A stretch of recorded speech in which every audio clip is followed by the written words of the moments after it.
I'm just going to welcome everyone to the exhibition for Derval Freeman, and I just want to say that since the show has been hung, it's put a smile on everybody's face because it's really joyful work. I'm not sure if that was your intention, but that's the way I feel about it.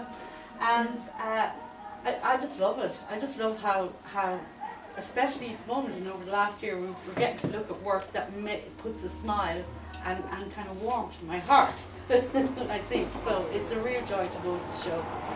And I believe you'll be here on Sunday? Yeah, from 1 to 4. 1 to 4. So for those of you who are watching this online, please do come down on Sunday and have a chat with Derval. She'll be here from 1 to 4 in Signal. And anyone who wants to buy quickly, because I reckon these are going to go very fast. From very, very affordable prices to those of you who have a little bit more. It's all here. And we'd really like to see this work go out into the world. And with that, I'd really like to thank Derval. I'd like to invite her to say a few words about her work.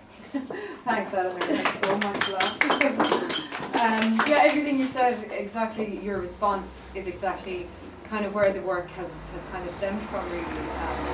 It began like back in a little bit, just slightly before lockdown and stuff like that. And I had no real direction, only that I just wanted to kind of just go completely abstract and expressive into whatever world it was going to lead at the time. But yeah, lockdown, when it came in, then it just, everything kind of was more or less the same, because as an artist, you're living in a sort of your own little, world anyway, and it's quite a solitary thing, which is nice. But just the idea and the notion of the outside world, in a way, not kind of, it's not the same. Like you have the choice to move out of this space of solitary, if you want, into the outer world, as I call it. But no. So the work really, it just, as time went on, really through lockdown and stuff like that, it just, colour really was something that I just wanted to surround myself more and more with. Just thinking about that, Yeah. how did you manage to make the colours so warm and so joyful? Joyful. They genuinely evolved, to be fair. Yeah. Like on the wall here, like the title of the exhibition is A Way to Equilibrium. And the beginning of like the first painting that I sort of decided that this is where I wanted to go into this world, to find a balance and bring something back again to myself, and perhaps maybe anyone else who wants to or can or would enjoy the work. Not, it's all subjective, but this particular painting on the wall here, which is a little one, which is why I put those two together, because they're so different, but they came from the very same place. And it began with the little one, which is titled A Way to Equilibrium, and then the very last painting that I put into this show was this one here, the large one, and everything in between evolved between that. So it's almost like a Jekyll and Hyde, nearly, two completely different paintings, but it's all from the same place. Okay, because there is that sense of, almost with some of them, a sense of the shadow self, in a sense. Yes, yeah. Before you get to the sunshine, but yet there's so much sunshine. Yeah, I'm glad to hear that now, because for me it was like, as most painters I would believe, and artists and writers and musicians in general, the reason for making their art is for themselves, and that's kind of what I did, without being too insular or whatever way you might call that.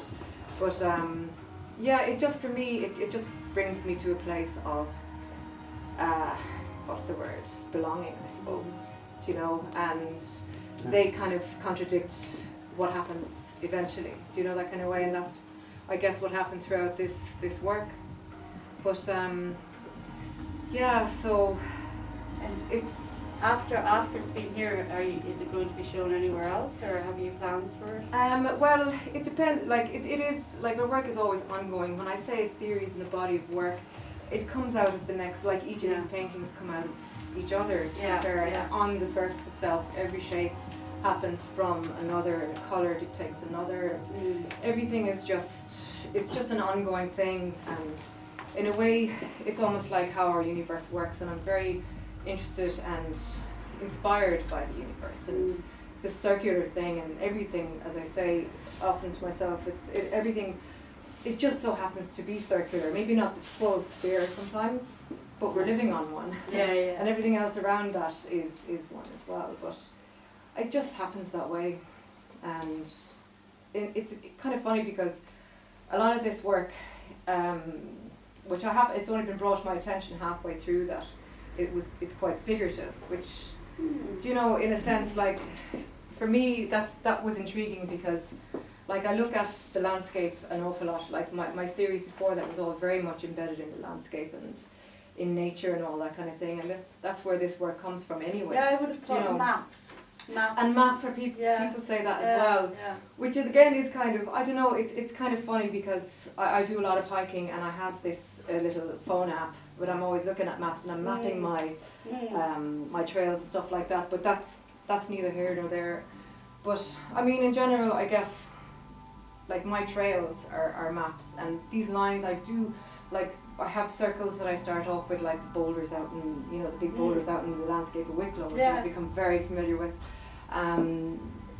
Like everything, it's just, I kind of cut into them, and I cut through, in the work, I like to cut through the lines, I like colours to join in, I like shapes in general that happen not to be on their own. Yeah. It just, that's the way it's kind of become, it's become just almost like an accident, but again, it's all organic, like everything is, you know, so, but when you say, where is it going to, it's going to continue, but I might maybe loosen out a little bit more and go back to my expressiveness to where I was in the beginning, you know, because with lockdown, it did kind of make me more sort of refine things a lot more than I had intended.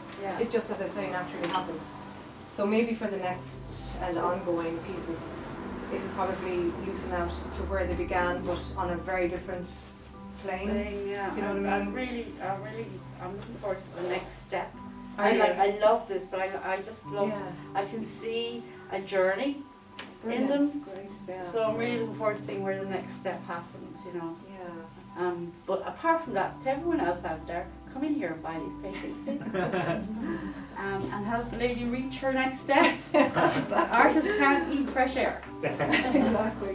And guys, I want to say, just to finish off, thanks to everybody individually for coming out tonight, and it's been amazing, and enjoy the work, and thank you, and thanks to all the staff here in Signal as well, Margaret, oh my gosh, names now, Connor, Don, Donal, Deirdre, there was someone else, Audrey and Claire, of course, and my husband Torsten, and my son Aaron, who's in Berlin, and thanks to Eamon Coleman as well for mentoring the show. Well done.